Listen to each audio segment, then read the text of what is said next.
द्वितीय सामुएल अध्याय 14।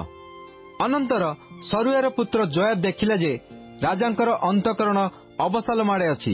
एणु जोयाब तक्यको लोक पठाई सेठारु एक ज्ञानवती स्त्री की अणाई ताहाकु कहिला, आग विनय करुअछि तुम्भे शोककारिणीर बेश धर ओ शोक सूचक वस्त्र पिंध।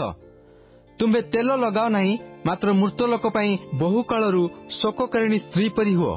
पुणी राजांक निकटकु जाई एही प्रकार तांकु कुह। ए उतारे जोयाब वक्तव्य कथा ताहाकु शिखाइला। तो तक्यर से स्त्री राजांकु कथा कहया बेले भूमि रे मुह माड़ी प्रणाम करी कहिला, महाराज रक्षा करंतु।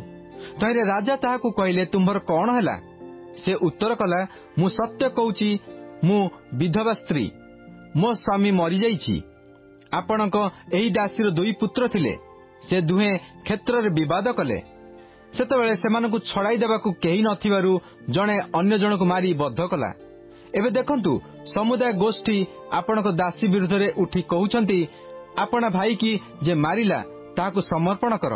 तरे आम्भे माने ताहार हत भाईर प्राण बदले ताहार प्राण नेबु, मध्य उत्तराधिकारी की उच्छिन्न करिबु। एहा कले सेमाने मोर बाकी थिबा निया लिभाई देबे ओ भूमंडलरू मो स्वामीर नाम ओ अवशिष्ट किछि रखिबे नहीं। एतिरे राजा से स्त्री की कहिले, घर को जाओ, मु तुम विषय आज्ञा देबी। तो तक्यर से स्त्री राजा को कहिला, हे मोर प्रभु महाराज, ए अपराधटी मो उपरे ओ मो पितृगृह उपरे थाऊ, मात्र महाराज ओ तांको सिंहासन दोषरहित हेउंतु। तैरे राजा कहिले, केही जेबे तुमको किछि कहे ताकु मो कतिकी आण, तेबे से तुमको आउ छुईब नहीं। तैरे से स्त्री कहिला, रक्तर प्रतिहंता जेपरी आउ विनाश न करे, एथिपई महाराज आपणा सदाप्रभु परमेश्वर को स्मरण करंतु, नहिले सेमाने मो पुत्र को उच्छिन्न करिवे। तो राजा कहिले, सदाप्रभु जीवत थिबा प्रमाणे तुम पुत्रर एक केश ही तले पड़िबो नहीं। सेतबेले से स्त्री कहिला, आपणक दासी की मोर प्रभु महाराजक निकटरे गोटे कथा कहबाकू देउंतु। से कहिले, कुह। तो से स्त्री कहिला, तेबे आपण काहेकि परमेश्वरक लोकमानक विरुद्ध रे ए रूप संकल्प करि अछंती? महाराज जहा कहिले तद्वारा दोषी लोक परी होई अछंती, कारण महाराज आपणा निर्वासित लोक को फेराई आणु नाहंती। आम्हे तो नितांत मरिबा, पुणी भूमि रे ढळागला उतारे जहा पुनर्बार संगृहीत होई न पारे एपरी जलतुल्य हेबा। मध्य परमेश्वर जीवन हरण करंती नहीं, मात्र निर्वासित लोक जेपरी ताहांक ठारू निर्वासित न हुए एपरी उपाय संकल्प करंती। एबे मु जे मोर प्रभु महाराज निकटरे एही कथा निवेदन करियाको आसिली, तहिर कारण एही जे लोक माने मोर भय जन्माइले। तहिरे आपणक दासी कहिला, मु एबे महाराजंकु कहिबी, होई पारे महाराज आपणा दासीर निवेदनानुसारे करिवे। जेउ लोक मते ओ मो पुत्र को एकत्र परमेश्वरक अधिकाररू उच्छिन्न करियाको इच्छा करे, ताहा हस्तरू महाराज आपणा दासी की रक्षा करियाको मनोजोग करिवे। आपणक दासी आहुरी कहिला, मोर प्रभु महाराजंक वाक्य अवश्य शांतिदायक हेबो, कारण भल मंद शुणियाकू मोर प्रभु महाराज परमेश्वरक दूत तुल्य। पुणी सदाप्रभु आपणक परमेश्वर आपणक संगे थाउंतु। एथिरे राजा उत्तर देई सेही स्त्री की कहिले, भला मु तुमको जहा पचारिबी ताहा मो ठारू गोपन करिबो नहीं। तो से स्त्री कहिला, मोर प्रभु महाराज कहंतु।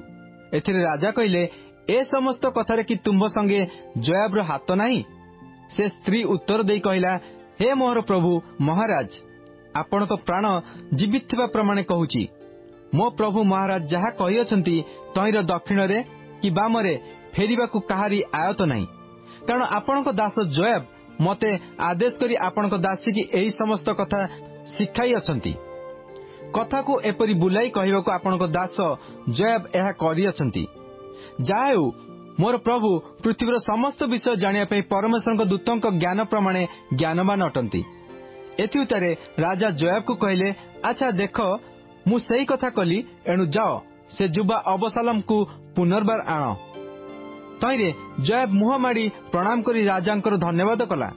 आउ जोयाब कहिला, हे मोर प्रभु महाराज, मुझे आपणक दृष्टि अनुग्रह पाई अछि, एहा आपणक दास आज जानिला।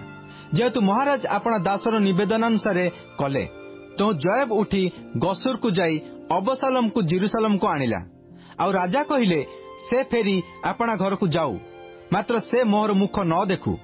तैरे अबशालोम आपणा गृह को फेरीगला और राजांकर मुख देखिला नहीं। समुदाय इस्राएल मध्य अबशालोम परी सौंदर्य हेतु अति प्रशंसनीय पुरुष कहीं नथिला।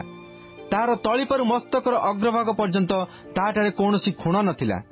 तार मस्तकर केश भारी हेबारु से ताहा कटाए। ए रूपे प्रति वर्षर शेषरे से ताहा कटाए। पुणी से आपणा मस्तकर केश कटाइबा बेले राज परिमाणानुसार ताहा 200 शेकल परिमित हुए। से अबशालोम 3 पुत्र और गोटे कन्या जात होइतिले। कन्यार नाम तामर थिला। से परमा सुंदरी। अबशालोम जेरुसालेम रे संपूर्ण 2 वर्ष वास कला, मात्र राजांकर मुख देखिला नहीं। एणु अबशालोम राजांक निकट को पठाइबा पई जोआब को डकाइला, मात्र से आसला नहीं। तो से द्वितीय थर पुणी लोक पठाइला, मात्र से आसला नहीं। एतु से अपना दास मानकु कहला, देख आम क्षेत्र पाखरे जोआबर क्षेत्र अछि, से तहिरे जब करी अछि, जाओ तहिरे निया लगाई दियो। तो अबशालोम दास माने से क्षेत्र रे निया लगाई देले। एथिरे जोआब उठी अबशालोम पाखकु ताहार गृह को आसी ताकु कहला, तुम दास माने काहेकि मो क्षेत्र रे निया लगाई देले? तो अबशालोम जोआब को उत्तर कला, देख मु तुम कतिकि लोक पठाई कहली तुम्बे एठाकु आस। मु काहेकि गसुरु आसिली एक कथा पचारिया पई मु राजांक निकटकु तुमको पठाइबी। आज पर्यंत सेठारे थिले मोर भल होइथांता। एबे मते राजांक मुख देखिबाकु दियो। जेबे मोठारे अपराध थाए तेबे से मते बध करंतु। तो जोआब जाई राजांकु एहा जणाइला।